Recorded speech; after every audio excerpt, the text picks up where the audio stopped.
제가 그 한 여행 유튜버가 여행지를 정하고 이렇게 여행하는 그 영상을 최근에 이렇게 보게 됐는데요. 두 사람이 여행을 하더라고요. 두 사람이 의기투합해서 여행하는데 2박 3일 동안 무인도 경험 한번 해보자 이런 뜻을 정하고 무인도로 들어가는 거예요. 전라남도 고흥까지 차를 타고 가서 거기서 이제 배를 갖고 있는 선장님에게 부탁해서 저희들을 저 섬까지 좀 이렇게 태워달라고 그렇게 해서 하여튼 약간 조금의 그런 뭐 생필품을 가지고 무인도 체험을 한번 해보겠다는 거예요. 그래서 들어갔습니다. 그래서 2박 3일을 이렇게 보내는데 일부러 열악하게 한 것 같아요. 그래서 보내면서 하루 지나고 이틀 밤 지나고 3일째 되는 날에 선장님에게 오셔서 우리를 태워서 저 무수로 육지로 이렇게 좀 옮겨달라고 이렇게 얘기가 다 돼 있는 상태인데 하룻밤 자고 이틀 밤 자고 하면서 자신들의 모습을 찍으면서 이렇게 하여튼 뭐 이야기도 하고 하는 거예요. 근데 그런 이야기 중에 그 중에 한 명이 이런 얘기를 합니다. 무인도에 있다 보니까 느낀 게 많아. 여러분 간접적으로 한번 생각해 보셔도 좋을 것 같아요. 무인도에 있다 보니까 느낀 게 많아. 뭘 느꼈을까요? 여러분 혹시 뭐 떠오르는 생각이 있어요? 무인도에 있으면 이런 거 느낄 것 같다. 뭘 느낄 것 같아요? 무인도에 있어 보니까 느낀 게 많아. 문제가 뭐냐면 할 게 없어. 할 게 없대요. 문제가 뭐냐면 할 게 없어. 그리고 심심해. 왜? 사람이 없으니까. 사람이 없다 보니까 이런저런 편의시설이 당연히 없죠. 열악하죠. 그래서 굉장히 낭만적으로 표현한 거예요. 무인도에 있어 보니까 할 게 없고 심심해. 낭만적으로 표현한 거예요. 내가 어떤 계획을 갖고 들어갔다 나오는 그런 계획이 있기 때문에 이런 정도의 느낌이 가능한 거지. 그렇지 않고 진짜 로빈슨 크루소처럼 뭐 그러한 뜻하지 않게 타의에 의해서 어쩔 수 없이 이 무인도에 갔다 그러면 이런 낭만적인 얘기를 못 할 겁니다. 죽을 것 같아. 이런 얘기 할 겁니다. 죽을 것 같아. 그러면서 뭐라고 이제 표현하냐면 2박 3일의 무인도 체험을 이렇게 결론을 맺어요. 아름다운 실패였어. 여러분 좀 재밌는 표현 아닙니까? 아름다운 실패였대요. 2박 3일 무인도 체험 해보니까 아름다운 실패였어. 이게 서로 역설적인 조합이에요. 실패라고 하는 말 앞에 아름다움이라고 하는 말을 서로 어울리지 않는 말을 결합시킴으로써 한 단어가 갖고 있는 뜻보다는 좀 더 심오한 뜻을 담으려고 했던 표현이에요. 아름다운 실패였다. 좀 할 얘기가 있습니다. 그러니까 또 한 친구가 그 얘기를 듣고 허탈하게 웃으면서 뭐라고 얘기하냐면 나쁘지 않은 실패였어. 이렇게 얘기합니다. 아름다운 실패보다는 조금 등급이 좀 낮아요. 그런데 공통점은 뭡니까? 무인도는 실패다. 그게 공통적이에요. 실패였어. 그런데 그 앞에 하나는 아름다운이라는 말을 붙였고 또 하나는 나쁘지 않은이라고 하는 그런 말을 수식어를 붙였습니다. 실패라고 하는 것은 원하지 않죠. 실패하고 싶은 사람 없죠. 실패 인생 살고 싶은 사람 없습니다. 실패라고 하는 말은 대단히 부정적인 뜻을 담고 있습니다. 근데 실패라고 얘기하면서 왜 거기에 아름답다라는 표현을 붙였을까? 또는 나쁘지 않은이라고 하는 말을 앞에다 붙였을까? 한번 잠깐 생각해 봤어요. 이 실패는 실패인 거지 뭐 실패가 아름다운 실패가 어디가 있어? 아마 이런 뜻이 있을 겁니다. 실패지만 실패로부터 뭔가를 얻었다라고 하는 걸 거예요. 실패로부터 뭔가를 얻었는데 그 얻은 뭔가가 괜찮은 거다. 그게 뭐 굳이 얘기하자면 아름답다라고 말할 수 있다. 삶은 불편하고 힘들고 고달펐어요. 그게 실패예요. 근데 그 실패를 생각해 보니까 여기에 뭔가 얻은 게 있어요. 근데 그 얻은 게 뭘까를 생각해 보는 겁니다. 아마도 이런 걸 거죠. 무인도에 가면 외로워, 심심해, 할 게 없어. 이걸 하나 깨달은 거죠. 그럼 거기서 또 뭘 얻을 수 있습니까? 그러니까 아무도 없는 거는 실패인데 누군가 옆에 있는 것 감사하구나라고 하는 그 뜻이에요. 그거를 이야기하지는 않았지만 담겨져 있지 않겠습니까? 아무도 없으면 실패해요. 외롭고 고독하고 고달프고 힘들어요. 근데 거기에 아름다움이 생겼어요. 이건 실패인데 생각해 보니까 그래, 내 옆에 이 사람도 있고 저 사람도 있고 저기 가면 실패야. 근데 실패에 계속 있으면 안 돼. 이 생각 자체가 아름다움을 떠올리게 하는 거라고 저는 생각했습니다. 물론 그 유튜버가 그렇게까지 깊게 생각했는지는 모르지만 저는 그렇게 생각했습니다. 또 한 가지는 실패인데요. 불편한 실패인데 2박 3일이잖아요. 날짜가 정해지면 버틸만 합니다. 2박 3일이 지나고 선장님이 와서 그 배를 타고 나가는데 그 배를 타고 가는 그 유튜버 중에 한 명이 혼자말로 약간 씩 웃으면서 한마디를 하더라고요. 그걸 제가 이제 보면서 받아 적었어요. 뭐라고 했냐면은 집에 가는구나. 이렇게 말을 하는 거예요. 집에 가는구나. 2박 3일 지나고 나가면서 집에 가는구나. 그 얘기는 뭡니까? 탈출하는 거예요. 끝이 있는 거예요. 실패도 끝이 있기 때문에 그렇게 고달프지 않은 거예요. 2박 3일쯤은 할 만한 거예요. 그 선장님이 이제 이 두 명을 이제 전라남도 고흥에서 뭐 이렇게 했으니까 고흥 어디쯤일 거예요. 고흥에서 본인 집으로 이제 초대를 해서 아침밥을 이렇게 제공을 했나 봅니다. 아침밥을 제공하는데 이 아침밥 앞에 선 요 유튜버 한 명이 뭐라고 그러냐면 이렇게 얘기합니다. 와, 감탄사. 와. 그 다음 한마디. 너무 맛있다. 거기에는 밥이 있었고요. 계란국이 있었고 김치가 있었고 밑반찬이 몇 개 있었어요. 그걸 보고 와, 너무 맛있다. 이게 아름다운 거죠. 왜냐하면 무인도에서 몇 가지 보여줬거든요. 요만한 게 잡아가지고 구워서 먹는 것도 보여주고 뭐 하여튼 몇 개 보여줬는데 그거에 비하면 이 밥상은 너무 아름답다. 그래서 나오는 거예요. Life is beautiful. 인생은 아름답다. 거기서 나오는 거예요. 야, 너무 맛있다. 이런 것을 발견했다라고 하는 거죠. 이것이 이제 인간이 느끼는 삶의 의미, 삶의 가치, 삶의 감격 이런 거일 거라고 생각합니다. 우리 삶에 다양하게 변용되는 거겠죠. 그리고 이제 조금 응용해서 이제 제가 생각해 보는 겁니다. 그리고 또 하나가 있다면 이런 무인도에서 할 수 있는 거라는 것은 할 일 없잖아요. 심심하잖아요. 무료하잖아요. 고달프잖아요. 거기에 앉아서 할 수 있는 건 뭐냐면 할 일 있는 상황에 대한 그리움. 그걸 했을 겁니다. 아무것도 할 게 없잖아요. 그러니까 밖에 있을 때 했던 거 생각하겠죠. 거기 가서 짜장면도 먹을 수 있고 친구도 만날 수 있고 뭐 인터넷도 할 수 있고 할 일 있는 상황에 대한 그리움. 그게 여유 있을 때는 없었는데 무인도에 가니까 그게 그리워지는 거예요. 짜장면도 그립고 인터넷도 그립고 친구도 그립고. 이걸 좀 고상하게 얘기하면 갈망이죠. 갈망. 이걸 좀 고상하게 얘기하면 갈망입니다. 그리움이고 갈망입니다. 여러분 시편 63편을 한번 1절을 보십시오. 하나님이여 주는 나의 하나님이시라 내가 간절히 주를 찾되 물이 없어 마르고 황폐한 땅에서, 물이 없고 마르고 황폐한 땅에서, 무인도죠. 물이 없고 마르고 황폐한 땅, 무인도입니다. 그 땅에서 내 영혼이 주를 갈망합니다. 그 황폐한 곳에서 뭘 그리워하고 뭘 갈망하냐?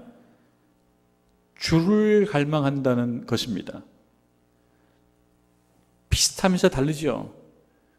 여러분 우리들이 무인도에 갔을 때, 무인도에 가서 2박 3일쯤 있다라고 본다 그러면 고달프고 불편할 겁니다. 뭐 수세식 화장실이 있습니까? 편의점이 있습니까? 무슨 뭐 휴게실이 있습니까? 뭐가 있습니까? 없잖아요. 편의시설이 없습니다. 불편해요. 그럼 거기에서 우리도 생각할 겁니다. 할 일 있는 상황, 심심하지 않은 상황, 어쩌면 뭐 어떤 좋은 카페에서 아이스 아메리카노 한 잔 굉장히 그리울 거예요. 아이스 아메리카노와 쿠키 하나 굉장히 그리울 거예요. 무인도에서는. 그거에 대한 갈망이 있을 겁니다. 오늘 시편 63편은요 다윗의 시로 되어 있어요. 다윗의 시. 여러분 63이라는 글자 오른쪽에 보면 가로 열고 다윗의 시라고 쓰여져 있고 그 다음에 뭐라고 쓰여 있습니까? 유다 광야에 있을 때에, 유다 광야에 있을 때라는 말이 되어 있습니다. 이 유다 광야에 있을 때라는 말을 사무엘상 23장 말씀이 이 배경으로 우리가 볼 수 있다면 이 상황 어떤 상황? 이런 상황입니다.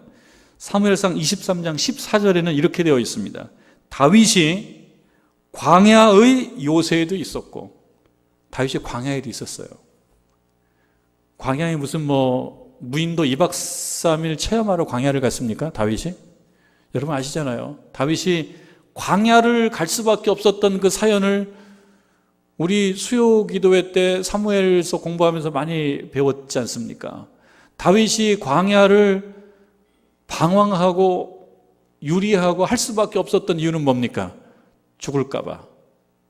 죽이려고 그러니까. 나를 죽이려고 그러니까. 살기 위해서 찾아간 곳이 광야입니다. 근데 광야는 살만한 곳이 아니에요. 살기 위해서 갔는데 그 살기 위해서 간 곳이 광야예요. 이것도 역설적이죠. 이만큼 열악한 상황이니 이거는 2박 3일 무인도에 들어간 거하고는 비교할 수 없는 거예요.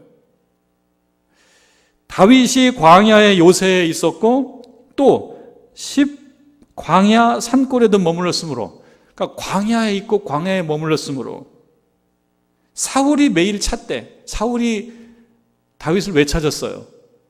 죽이려고 찾는 거죠. 저 친구 살려두면 언젠가는 내 목을 치러 들어올 거야. 이런 어떤 망상이 있었어요. 망상. 사울이 그런 망상이 있었어요. 다윗은 사울을 죽이려고 하지 않았지만 사울은 다윗이 자기를 죽이려고 한다고 생각하는 거예요. 그러니까 제거하는 거예요. 망상이죠. 이거를 피해서 다윗이 이리 도망 저리 도망가다가 살기 위해서 찾아간 곳이 그게 광야였다. 이게 얼마나 역설적입니까? 살기 위해 찾아간 곳이 광야였다. 그리고 그 사실이 매우 의미심장하기 때문에 이거를 시편 63편에 옮겨놓은 겁니다. 살기 위해서 광야로 갔다? 이해할 수 없지만 사실은 여기에 핵심 답안이 있다는 겁니다. 살기 위해서 광야로 갔다라고 하는 이 말이 사실은 핵심이라는 거예요. 이걸 찾아보라는 겁니다. 뭐가 핵심인가? 여러분 63편 2절로 보면요. 2절을 보면 장면이 바뀝니다. 마치 드라마에 카메라가 다른 곳을 찍는 것처럼 장면이 확 바뀌어요. 내가 주의 권능과 영광을 보기 위하여 이와 같이 성소에서 주를 바라보았나이다. 그러니까 이와 같이. 그러니까 이와 같이라고 하는 말은 앞에 이와라는 거 앞에 뭔가가 있죠. 이와 같이 성소에서 주를 바라보았나이다. 그러니까 지금 장면이 두 개가 있어요. 하나는 뭡니까? 정말 광야에서 사울을 피해서 동굴로도 도망가고 골짜기로 도망가고 그런 과정 속에서 그가 겪는 절대 고독, 불안, 두려움, 공포감, 광야에서 느끼는 불안과 두려움과 공포감, 그 가운데에서 다윗의 마음속에 생긴 생각의 방향이 있습니다. 그 생각의 방향, 그 방향은 어디를 향하고 있었느냐? 1절에 보면 하나님이여 주는 나의 하나님이시라. 내가 주를 찾되 간절히 주를 찾되. 내가 간절히 주를 찾되. 그러니까 광야에서 아무것도 할 수 없을 것 같고 두렵고 불안하고 공포스러운 이런 상황 속에서 다윗이 할 것이 없어요. 근데 자기 생각이 어떻게 보면 적합한 방향을 향해서 생각이 던져지는 겁니다. 그러니까 생각의 어떤 방향성이죠. 그것을 1절에서는 갈망이라고 하는 말로 옮겨온 것 같습니다. 갈망은 뭡니까? 갈망은 정말 간절히 바라는 건데요. 방향성이 없으면 안 돼요. 방향성이 있어야 돼요. 그 방향성이 뭐냐? 그 광야에서 아무것도 없는 것 같은데 하나님을 생각하는 거예요. 주를 생각하는 거예요.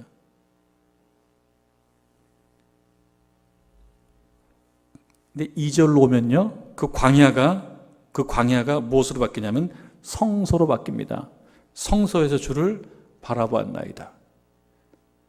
그리고 그 광야와 그 성소는 오늘날 2020년도 정릉제일교회 성도님들에게는 무엇으로 바뀌냐면 예배당으로 바뀌고, 각 가정에서 지금 유튜브 생방송 앞에 앉아있는 그 예배의 자리로 바뀌는 거예요. 근데 그 성소에 앉아있는 그 모습, 그것은 곧 광야에 앉아있는 모습인데 어떤 점이 일치하냐면 할 수 있는 게 아무것도 없어서, 할 수 있는 게 아무것도 없고 내가 할 수 있는 게 없다 보니까 무엇인가를 그리워하는 쪽으로 가는 거예요. 그래서 광야에 앉아있다라고 하는 것은 실패인데 앞에서 표현한 것을 빌어서 표현해보자면 아름다운 실패라고 하는 것입니다. 강조점은 어디에 있습니까? 실패의 강조점이 있는 게 아니라 아름다움의 강조점이 있는 거예요. 찬양을 우리 장로님께서 불러주실 때 제가 그 찬양을 들으면서 눈물이 핑 돌아요. 마음을 표현하는 거예요. 마음을. 하나님께서 우리를 불러주시면 좋겠다. 하나님께서 우리를 불러주시면 좋겠다. 갈망입니다. 여러분, 자기도 잘 모르는 사이에 힘이 빠질 수도 있고 실력이 감퇴될 수도 있습니다. 여러분, 높이뛰기 선수들 매일 갈고 닦고 훈련하지 않고 조금 쉬고 조금 편하게 지내면요, 자기 기록 지금 우리나라 아마 높이뛰기 최고 기록이 2m 31인가 그 어간일 거면 정확하지는 않은 2m 31 이진일이라고 하는 선수가 세운 건데 몇십 년째 안 깨지고 있습니다.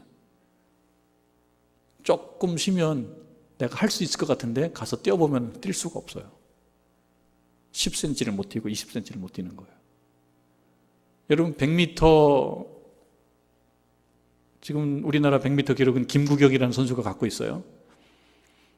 10초 몇입니까? 10초 몇입니까? 10초 몇입니다. 하여튼 10초 0 몇인가 2 몇인가 이건 적어오지 않았는데요. 100m 선수들이 0.1초를 단축하기 위해서 얼마나 노력을 많이 합니까? 얼마나 수고를 많이 합니까? 0.1초를 단축하기 위해서 3일 쉬고 4일 쉬고 그렇게 되면 자기도 보면서 실력이 뚝뚝 떨어집니다. 수개월 전부터 우리나라에 지금 여고 1학년 됐는데 이 양예빈이라는 선수가 있어요. 아주 출중한 선수라고. 중학교 3학년 때 400m를 55초대에 끊었어요. 그 시즌 랭킹 2위였어요. 중학생인데. 근데 고등학교 올라왔는데 그 기록을 못 내요. 왜 그러냐면 코로나 때문에 연습을 하지 못해요. 연습을 하지 못하니까 55초대, 중학생 때 55초대를 기록한 선수가 57초대, 58초대로 가요. 자기도 모릅니다. 그러니까 우리가 이 코로나 시대를 그저 바이러스 시대로만 생각할 것이 아니라 영적인 전쟁의 시대라고 본다 그러면 여기는 분명히 사탄의 의도가 있을 거예요. 자기도 모르는 사이에 내가 갖고 있었던 기도의 기록, 말씀의 기록, 헌신의 기록이 자기도 모르는 사이에 1초, 2초 떨어져요. 0.1씩 떨어져요.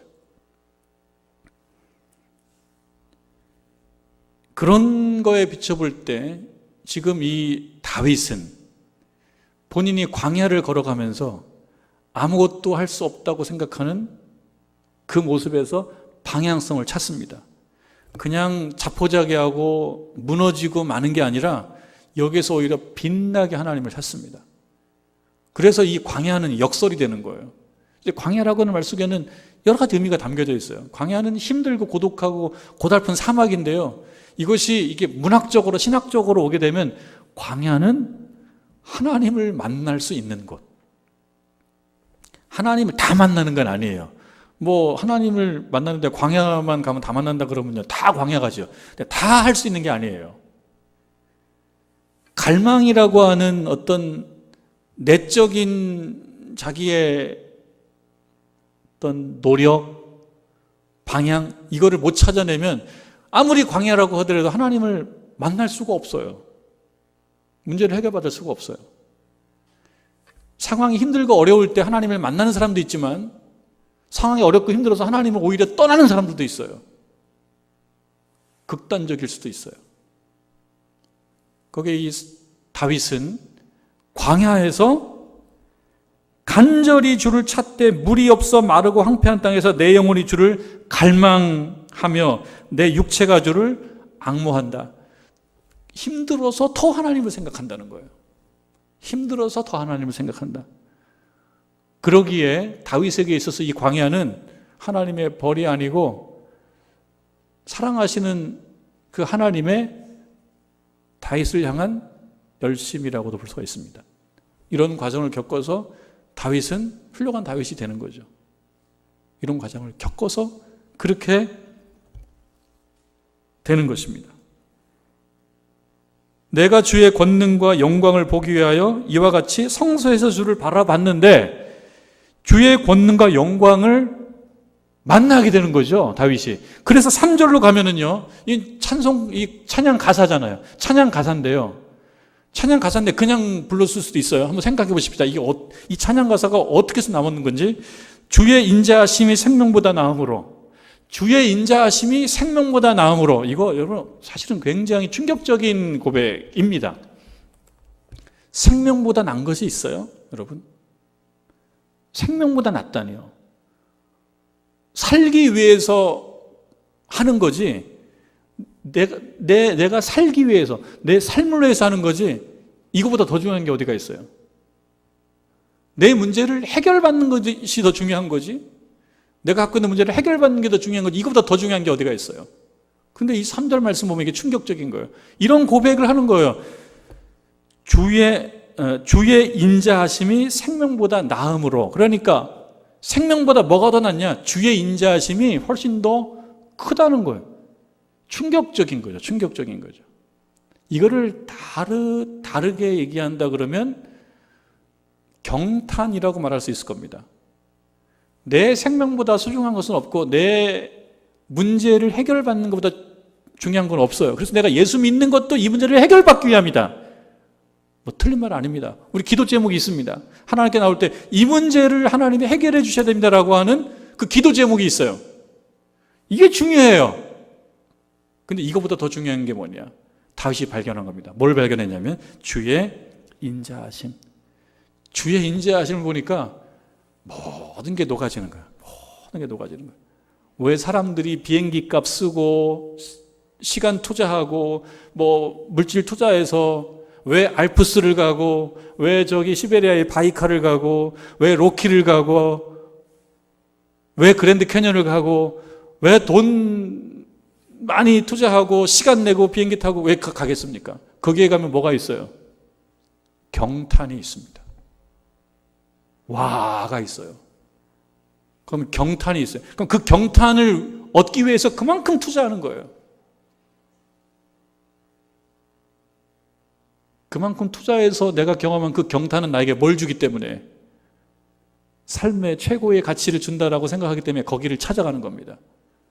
와 하는 거죠. 그걸 발견하는 순간 내 고민 아무것도 아니네. 이렇게 아등바등하고 살았는데 이거 아무것도 아니네. 야, 좋다. 야, 좋다 하면서 거기서 행복을 쫙 느끼는 거예요. 그걸 느끼려고 그렇게 많은 여비를 내서 거기를 가는 거 아니겠어요?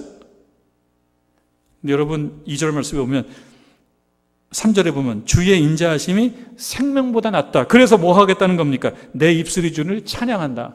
내 입술이 주를 찬양한다.